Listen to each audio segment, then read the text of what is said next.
ਤੁਹਾਡੇ ਕੋਲ ਕਿਹੜੀ ਨਸਲ ਦੇ ਸੱਪ ਨੇ? ਇਹ ਸੱਪ ਸਾਡੇ ਕੋਲ ਇਸ ਟਾਈਮ ਮੌਜੂਦ ਹੈ 3 ਨਸਲਾਂ। ਹਾਂ, ਇੱਕ ਕੱਕੜ ਮੁਸ਼ਕੀ ਹੈ, ਇੱਕ ਤਲੀਅਰ ਮੁਸ਼ਕੀ ਹੈ, ਇੱਕ ਬਲੈਕ ਮੁਸ਼ਕੀ ਹੈ। ਕਦੀ ਜ਼ਿੰਦਗੀ ਦੇ ਵਿੱਚ ਐਸਾ ਵੀ ਹੋਇਆ ਹੋਵੇ ਬੜਾ ਵੱਡਾ ਸੱਪ ਆ ਗਿਆ ਹੋਵੇ ਤੇ ਫਿਰ ਡਰੇ ਵੀ ਹੋਵੋ? ਨਹੀਂ ਬੇਟਾ, ਅਸਾਂ ਤਾਂ ਨਹੀਂ ਨਾ ਡਰਦੇ, ਭਾਵੇਂ ਕੱਲੇ ਹੋ ਵੀ भाਵੇਂ दो जोड़ी नाल भी असां तो उन्हें फाड़ भी लाना बेटा। बिस्मिल्लाहिर्रहमानिर्रहीम। अस्सलाम वालेकुम नाजरीन, उर्दू डिजिटल के साथ मैं हूं जाहिद सिंधु। नाजरीन, आप लोगों ने सांपों के बारे तो बहुत सुना होगा, आपके जहन में क्वेश्चन भी बहुत ज़्यादा होंगे।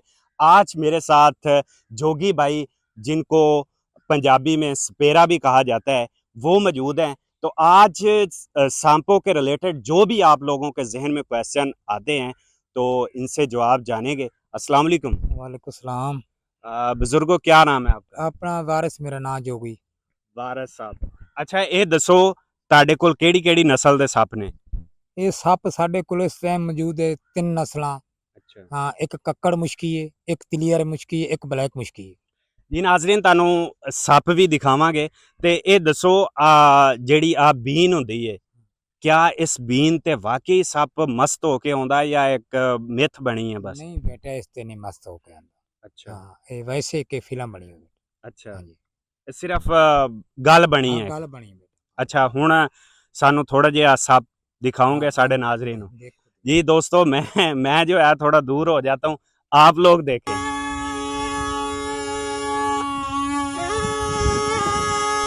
ये आवाज भी आ रही है साथ साथ।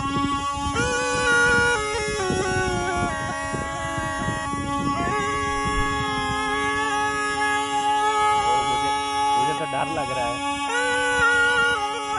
ये देख सकते हैं। अच्छा, ਇਹ ਕਿਹੜੀ ਨਸਲ ਆ? ਇਹ ਕੋਬਰਾ ਬਲੈਕ। Cobra black? ਹਾਂਜੀ। ਅੱਛਾ, ਇਹ ਦੱਸੋ ਜਿਹੜੇ ਸੱਪ ਨੇ ਕਿਹੜੇ ਮੌਸਮ ਦੇ ਵਿੱਚ ਜ਼ਿਆਦਾ ਨਿਕਲਦੇ ਨੇ? ਇਹ ਜ਼ਿਆਦਾ ਸਾਵਣ ਬੱਦਰੂ ਦੇ ਵਿੱਚ ਇਹਨਾਂ ਦੀ ਮੌਸਮ ਹੁੰਦੀ ਜ਼ਿਆਦੀ। ਇਹਨਾਂ ਦੀ ਮਸਤੀ ਹੁੰਦੀ ਆਪਸ ਵਿੱਚ, ਅੰਡੇ ਬੱਚਿਆਂ ਦੀ ਲਗਤ ਦੀ ਇਹਨਾਂ ਦੀ ਮੌਸਮ ਹੁੰਦੀ। ਅੱਛਾ, ਤੁਹਾਨੂੰ ਕਿੰਨੇ ਸਾਲ ਹੋ ਗਏ ਨੇ ਮਤਲਬ ਸੱਪ ਫੜਦੇ ਆ? ਸੱਪ ਫੜਦੇ ਆ ਤਾਂ ਸਾਨੂੰ ਤਕਰੀਬਨ ਹੋ ਗਏ ਤਕਰੀਬਨ ਤੂੰ 20 22 23 ਸਾਲ ਤਾਂ ਸਾਨੂੰ ਹੋ ਵੀ ਗਏ ਨੇ ਬੇਟਾ। ਅੱਛਾ ਹਾਂ। ਅੱਛਾ, ਕਦੀ ਜ਼ਿੰਦਗੀ ਦੇ ਵਿੱਚ ਐਸਾ ਵੀ ਹੋਇਆ ਹੋਵੇ ਬੜਾ ਵੱਡਾ ਸੱਪ ਆ ਗਿਆ ਹੋਵੇ ਤੇ ਫਿਰ ਡਰੇ ਵੀ ਹੋਵੋ? ਨਹੀਂ ਬੇਟਾ, ਅਸਾਂ ਤਾਂ ਨਹੀਂ ਨਾ ਡਰਦੇ, ਭਾਵੇਂ ਕੱਲੇ ਹੋ ਵੀ ਭਾਵੇਂ 2 जोड़ी ਨਾਲ ਵੀ ਅਸਾਂ ਤਾਂ ਉਹਨੂੰ ਫੜ ਵੀ ਲਾਉਣਾ ਬੇਟਾ। ਸਾਡਾ ਕਾਰੋਬਾਰ ਹੈ, ਸਾਡਾ ਇਦਾਂ ਸਾਡਾ ਪੀਰ ਉਸਤਾਦ ਦਾ ਸਾਨੂੰ ਦੁਆ ਹੈ। ਅੱਛਾ ਹਾਂਜੀ। ਅੱਛਾ, ਇਹ ਦੱਸੋ ਕਿ ਸੱਪ ਦੀਆਂ ਜਿਹੜੀਆਂ ਇਕਸਾਮ ਆ ਉਹ ਕਿੰਨੀਆਂ ਤੁਸੀਂ ਹਜੇ ਤੱਕ ਦੇਖੀਆਂ ਨੇ? 100 ਇੱਕ ਤਾਂ ਅਸਾਂ ਨਸਲ ਦੀ ਵੇਖ ਲਏ ਬੇਟਾ। ਅੱਛਾ। ਹਾਂ, 100 ਤਾਂ ਵੇਖੀ ਨਾ ਪੂਰੀ। ਹਾਂਜੀ। ਅੱਛਾ, ਇਹ ਦੱਸੋ ਕਿ ਅਗਰ ਸੱਪ ਕਿਸੇ ਇਨਸਾਨ ਨੂੰ ਡਸ ਲਵੇ ਤਾਂ ਸਭ ਤੋਂ ਪਹਿਲੇ ਉਹਨੂੰ ਕੀ ਕਰਨਾ ਚਾਹੀਦਾ? ਸਭ ਤੋਂ ਪਹਿਲੇ ਪੁੱਤਰ ਉਸ ਜਗ੍ਹਾ ਤੂੰ ਪਿੱਛਾ ਕਰਕੇ ਉਸ ਨੂੰ ਬੰਨ ਲੈਣਾ ਬੇਟਾ। ਉਹਦੇ ਉੱਤੇ ਬਲੇਡ ਦੇ ਚੱਕੇ ਦੇ ਕੇ ਨਾ ਉਹਦਾ ਖੂਨ ਜਾਰੀ ਮਤਲਬ ਘੁੱਟ ਦੇਣਾ ਤੇ ਉਸ ਨੂੰ ਕਿਸੇ ਮਕਾਨ ਦੇ ਅੰਦਰ ਬਿਠਾ ਕੇ ਉਹਨੂੰ ਹਵਾ ਨਹੀਂ ਲੱਗਣੀ ਚਾਹੀਦੀ। ਹਵਾ ਨਹੀਂ ਲੱਗਣੀ ਚਾਹੀਦੀ? ਹਾਂ, ਨਾ ਠੰਡਾ ਪਾਣੀ, ਨਾ ਉਸ ਨੂੰ ਮਤਲਬ ਹੁੱਕਾ ਸਿਗਰਟ ਦਾ ਆਦੀ ਹੈ ਤਾਂ ਉਸ ਨੂੰ ਪਰਹੇਜ਼ ਕਰਨਾ। 2-4 ਘੰਟੇ ਪਰਹੇਜ਼ ਕਰੇ ਤੇ ਇਨਸ਼ਾਅੱਲਾ ਤੋਂ ਦੀ ਜ਼ਹਿਰ ਖਤਮ ਹੋ ਜਾਵੇਗਾ।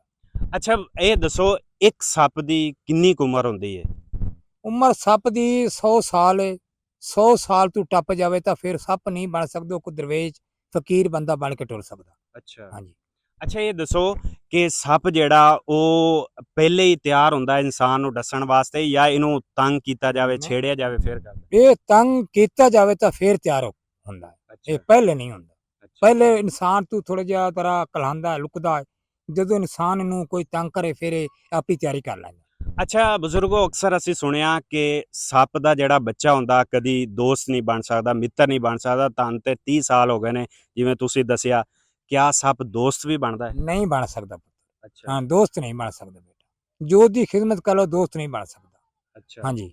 ਅੱਛਾ, ਇਹ ਦੱਸੋ ਇੱਕ ਜਿਹੜਾ ਹੁਣ ਬਲੈਕ ਸੱਪ ਏ, ਇਹ ਕਿੰਨੇ ਕੁ ਤੱਕ ਸੇਲ ਹੋ ਜਾਂਦਾ ਹੈ? ਇੱਦੀ ਤਾਂ ਪੁੱਤਰ ਸੇਲ ਤਾਂ ਬੇਟਾ ਇਹਦਾ ਤਾਂ ਤਕਰੀਬਨ ਘੱਟ ਤੋਂ ਘੱਟ ਨਹੀਂ, ਇਹ ਜਿਹੜਾ ਇਸ ਸੱਪ ਦੇ ਵਾਸਤੇ ਇਹਦਾ 30-40 ਹਜ਼ਾਰ ਰੁਪਏ ਦੀ ਸੇਲ ਹੈ ਬੇਟਾ।